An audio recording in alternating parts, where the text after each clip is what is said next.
from what I've seen from people like the Kevin Harts of the world, the Moniques of the world, Yeah. what they do is systematic. They apologize, they're quiet for a few weeks, and they come back in a few weeks because people have pretty much gotten over it. Social media is always looking for the next thing to talk about, and attention spans are already short to begin with. So people who we may have canceled a year or two ago, as long as they keep pushing through that cancel culture or that accountability culture, as long as they've apologized, folks will forget about it until they do something else to kind of like bring light to the situation that they did before.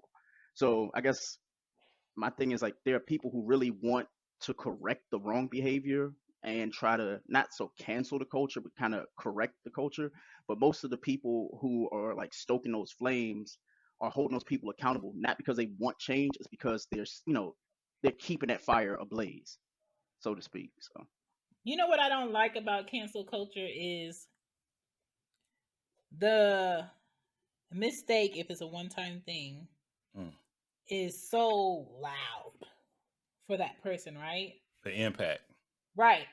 And it's repeated every day, every day, every day, all week, next week. And then maybe today is the day that somebody else's stuff and you're no longer main picture.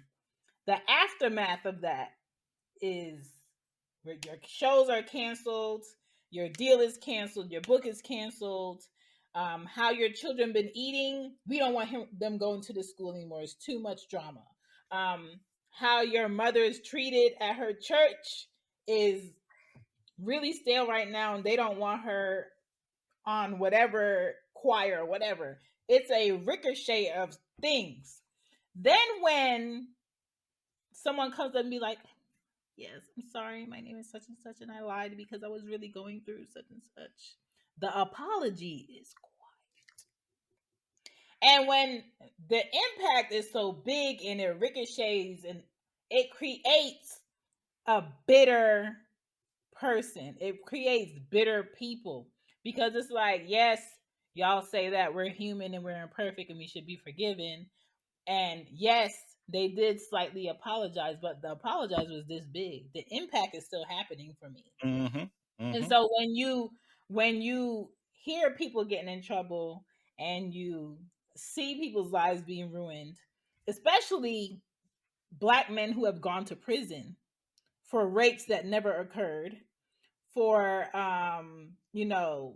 murders that they never did, and they're getting out in 30 years, they're getting out in 25 years. They were this close to a scholarship to go to college and play football.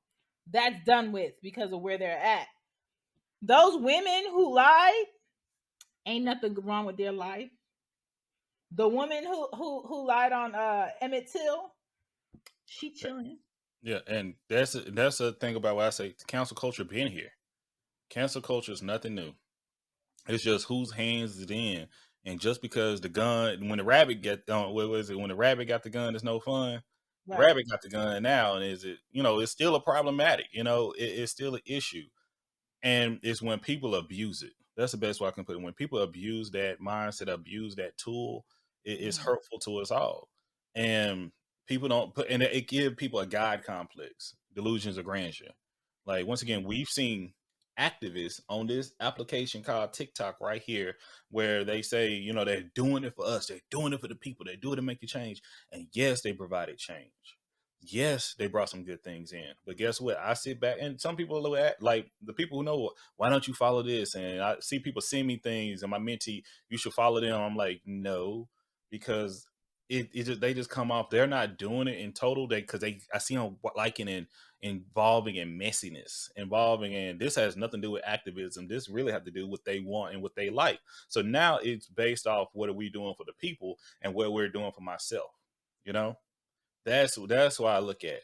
So when I look at it, this is it once again, is it really about what are you doing it for? Is it really for other people, or is it really for your own greater good or your reflection of people? Because human nature, people want followers. People want to control. Some people want to be led and be leaders.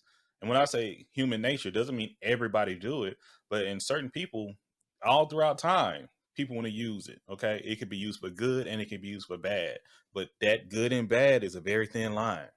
that good and bad is has a lot to do with perspective as well. Something that I see Shan may do, may consider good, but Michelle and Greg may consider bad.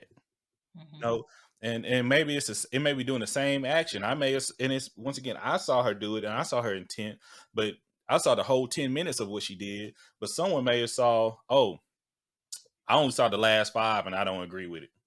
Literally, I got people on here that, and oh my gosh, I'm bringing my notepad. People, it's a quote that I'm going to probably get tattooed on my back. It's my first tattoo. I love it. I'm gonna try to paraphrase it. People don't see. Yeah, I think this is it. People don't see things how they are. People see things how they are. Mm-hmm. I'm gonna say that again. People don't see things how they are.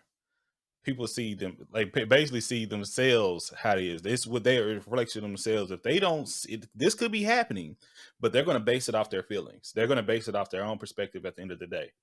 Yeah. So when we come down to the cancel culture, once again, it can go both ways. And what happens when two cancel cultures get together? Who's going to win?